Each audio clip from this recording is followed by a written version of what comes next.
Secular Gujarat ન્યૂઝમાં આપનું સ્વાગત છે। હેલ્પિંગ હેન્ડ્સ ફાઉન્ડેશન વડોદરા દ્વારા અકોટા એજ્યુકેશન સ્પોર્ટ ખાતે વિસરાતી રમતો જેવી કે ગીલી દંડા, ભમરડા, રસ્સાકૂદ, સતોડિયું, લખોટી, ટાયર ફરાઉ, સાપસીડી વગેરે રમતો રમાડવામાં આવી હતી, જેનો હેતુ હાલના બાળકો મોબાઈલ અને મોબાઈલની રમતો સાથે પોતાનો સમય વ્યક્ત કરે છે, જેથી તેઓ એકલતાનો અનુભવ કરતા જોવા મળે છે। જ્યારે જૂની રમતો તથા જૂથ રમતો દ્વારા બાળકો એકબીજાને મળે, સાથે વાતચીત કરે, જેનાથી બાળકોનો શારીરિક તેમજ માનસિક વિકાસ થતો હોય છે। તેમજ અલગ અલગ રમતો વિશે બાળકો જાણે। 65 થી 70 બાળકો જૂની રમતો રમી ખૂબ જ આનંદિત થયા હતા। સાથે હેલ્પિંગ ફ્રેન્ડ્સ ફાઉન્ડેશનના સ્વયંસેવકોએ પણ જૂની રમતો બાળકો જોડે રમી બાળપણના દિવસો યાદ કર્યા હતા। ત્યારબાદ અલ્પાહારની પણ વ્યવસ્થા કરવામાં આવી હતી। બાળકો દ્વારા સોસાયટીને બાહ્ય રમતો રમવા તરફ અભ્યર્થના વ્યક્ત કરી હતી। રિપોર્ટર આરિફ સૈયદ સાથે ઇબ્રાહિમ તૈડીવાલા। આ હેલ્પિંગ હેન્ડ્સ ફાઉન્ડેશન છેલ્લા 8 વર્ષથી ચાલી રહ્યું છે।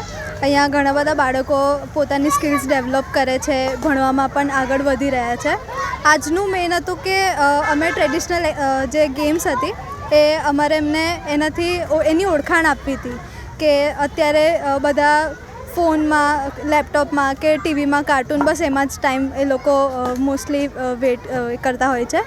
તો અમારું મેઇન મોટિવ એ હતું કે આ ગેમ્સ રમે તો એમને પણ ખબર પડે કે જૂના જમાનામાં કેવી ગેમ હતી, એનાથી એ લોકોનું ફિઝિકલ ડેવલપમેન્ટ કેવી રીતે થઈ શકે છે અને કેટલી સારી રમતથી એમનો શારીરિક અને માનસિક વિકાસ થઈ શકે છે।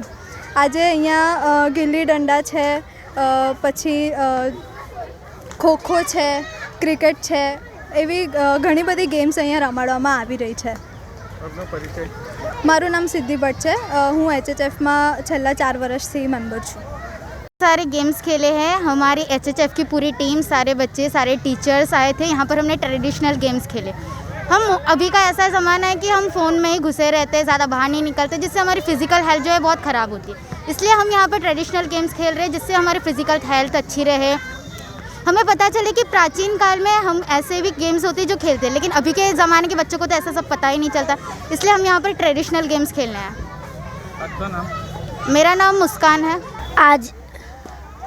આજે અમે આવ્યા છે સર રમત લઈને આવ્યા છે તે જૂની રમતો મોબાઈલમાં ના અકેલા પડી જાય એટલે રમતનું નામ છે ટાયરથી એ મારવાનું, લંગડી, લખોટી, બોલ, ફૂરેકેટ, બધું એ જૂની રમતો છે। મારું નામ અલીના છે। પહેલી વસ્તુ તો આ હેલ્પિંગ હેન્ડ ફાઉન્ડેશન છે કે જે છેલ્લા 8 વર્ષથી સમાજ જોડે જોડાયેલી છે, સમાજની સેવા કાર્ય કરે છે, સમાજને એજ્યુકેશન આપે છે। અને આજનો અમારો પ્લાનિંગ એવો છે કે જે અત્યારે વિકસતા એક્ટિવિટીઝની અંદર, વિકસતા સમયની અંદર આપણે જે બાળકો છે મોબાઈલની સાથે સતત પોતાનો સમય વ્યક્ત કરે છે, જ્યારે અમે અને અમારા ટીમે એવું વિચાર્યું છે કે કંઈક અલગ એક્ટિવિટી કરીએ, એટલે કે બાળકોની જે વિસરાઈ ગયેલી રમતો છે જેમ કે ખોખો છે, કબડ્ડી છે, પછી આપણી ટાયર ચલાવવાનું છે, લખોટી છે, ભમેડા છે, એવી જે પુરાનોવાળી એટલે કે જે અત્યારે વિસરાતી રમતો છે એ રમતોને આપણે રીયુઝ કરીએ છીએ, એટલે કે જે બાળકોમાં શારીરિક જે કૌશલ્યો છે એનો વિકાસ થાય, મેન્ટલી એ લોકોનું ડેવલપમેન્ટ થાય, એ રીતેના સ્કિલ બેઝ પર આજે અમે ઘણી બધી એક્ટિવિટી બાળકો જોડે કરી રહ્યા છીએ। આશરે કેટલા છોકરાઓ? આશરે અહીંયા 65 થી 70 છોકરાઓ અત્યારે રમત રમી રહ્યા છે। આપનો પરિચય?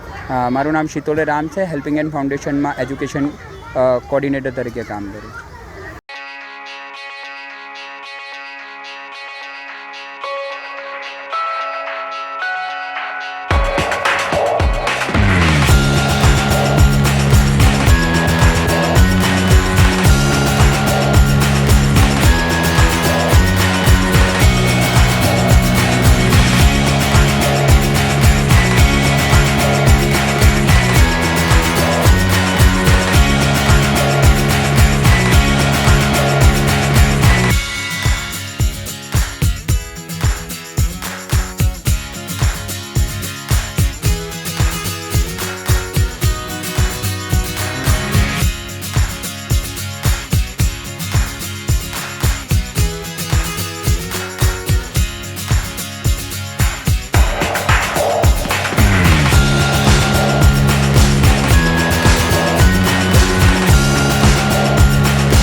સમાચારોની અવનવી અપડેટ્સ માટે જોતા રહો સેક્યુલર ગુજરાત ન્યૂઝ. સાથે સેક્યુલર ગુજરાત ન્યૂઝ ચેનલને લાઇક, શેર અને સબસ્ક્રાઇબ કરો અને બેલ આઇકોન દબાવીને સમાચારોની ઝડપી માહિતી મેળવો.